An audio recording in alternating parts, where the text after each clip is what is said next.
Today we will learn objectives, units and measurements. Measurement play a very vital role in the study of physics.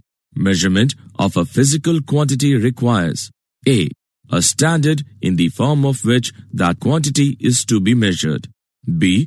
Numerical value which represents how many times that standard has come in the physical quantity.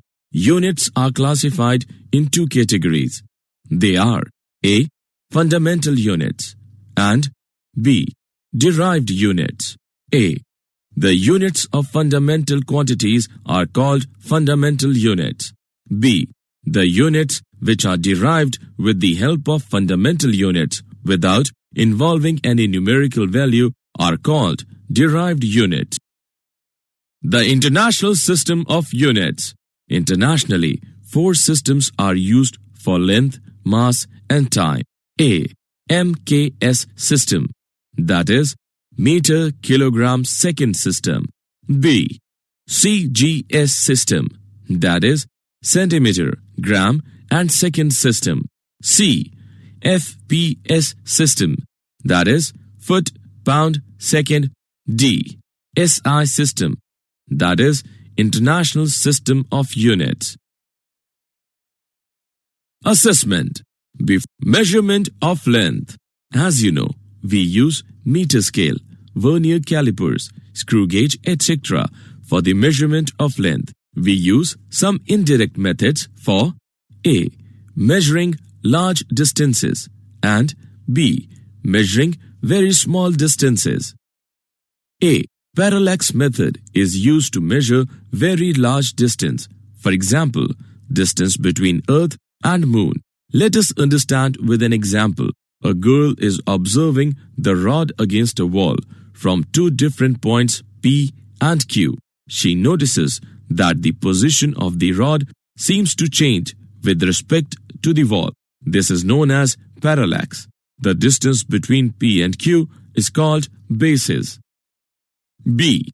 Tunneling microscopy is used to measure very tiny distances because it has very high resolution. For example, calculation of size of a molecule. Measurement of mass. Mass of a body is defined as the quantity of matter contained in a body. There are 2 important physical quantities related to mass of a body. These quantities are inertial mass and gravitational mass. Inertial mass.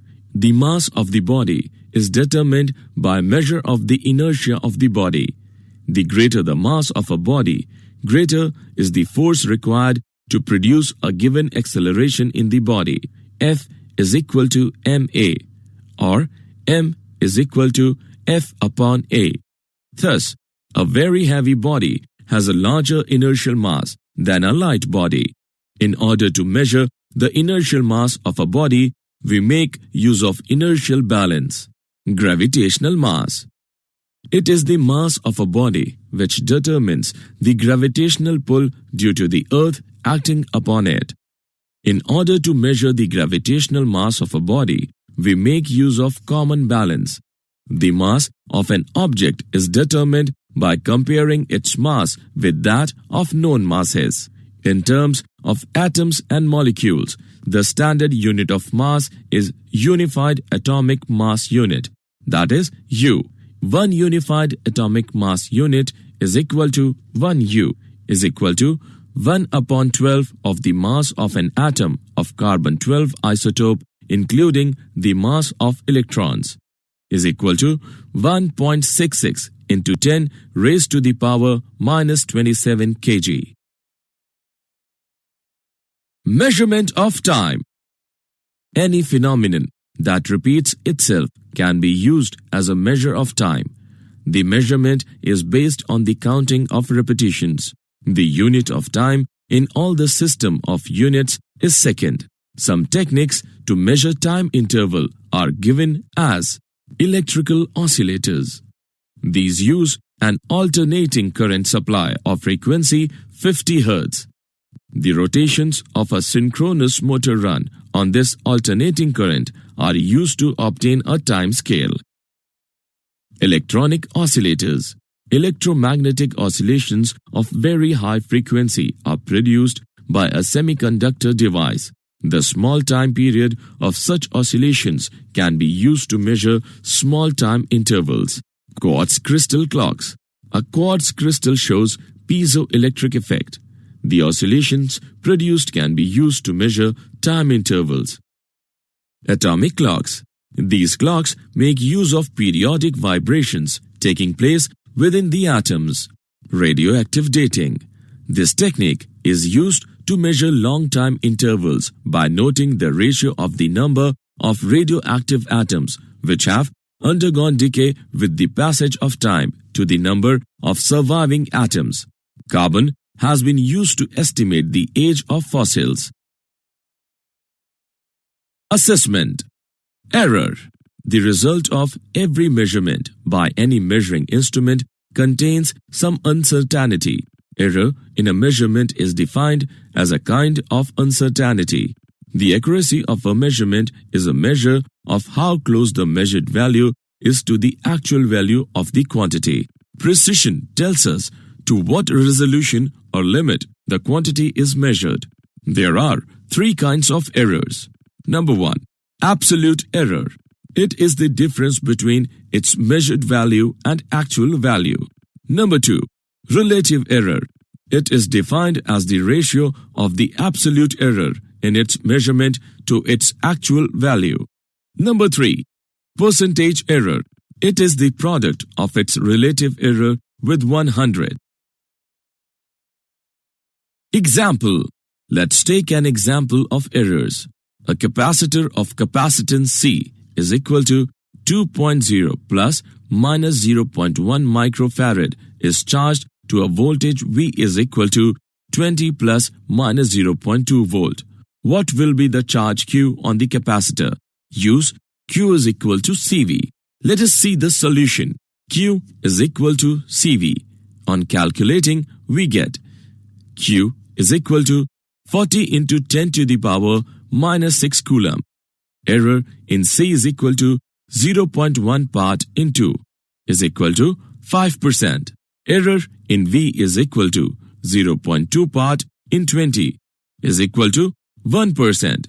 Error in Q is equal to 5% plus 1% is equal to 6%. Therefore, charge Q is equal to 40 plus minus 2.4 into 10 to the power minus 6 coulomb. Significant figures.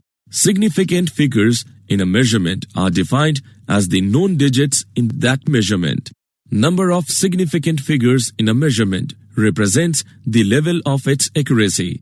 It means more the number of significant figures in a measurement, more accurate that measurement is. Let us take an example. 1.000 centimeter is most accurate as it has 4 significant figures. Rounding off. It is a process by which number of significant figures can be reduced as per requirement. Let us take an example. L is equal to 2.6587 centimeters. On rounding off, L is equal to 2.659 centimeter. Example. Let us take an example of significant figure. Sides of a cube are measured to be 6.052 meter. Find out the volume and total surface area of this cube to appropriate significant figures. Let us see the solution. Volume is equal to length into breadth into height. After calculation, we get V is equal to 221.665 meter cube. The number of significant figures in each of the measured components of the product is 4. Thus, the calculated value of volume should be in 4 significant figures only. Thus, V is equal to 221.7 meter cube. Total surface area is equal to surface area of 6 faces. After calculation, we get S is equal to 219.76 meter square. Each product has components with 4 significant figures. The final result also should be in 4 significant figures. Thus, S is equal to 219.8 meters square. Assessment. Dimensions of physical quantity. Dimensions of a physical quantity are the powers to which the fundamental units have to be raised to express the unit of that physical quantity. All the physical quantities can be written in terms of the dimensions L, M, and T. Dimensional formula and equations. Dimensional formula of a physical quantity is an expression within a squared bracket in terms of fundamental units with their powers. Let us take an example. Dimensional formula of velocity is equal to, under brackets, m to the power 0, L, t to the power minus 1. It is an equation which is obtained by equating the dimensional formula of a physical quantity with its symbol. Let us take an example. Dimensional equation of velocity is v is equal to, under brackets, m to the power 0, L, t to the power minus 1. Dimensional analysis. The magnitudes of physical quantities may be added together or subtracted from one another only if they have the same dimensions. Uses of dimensional analysis. A. To convert a physical quantity from one system of unit to another.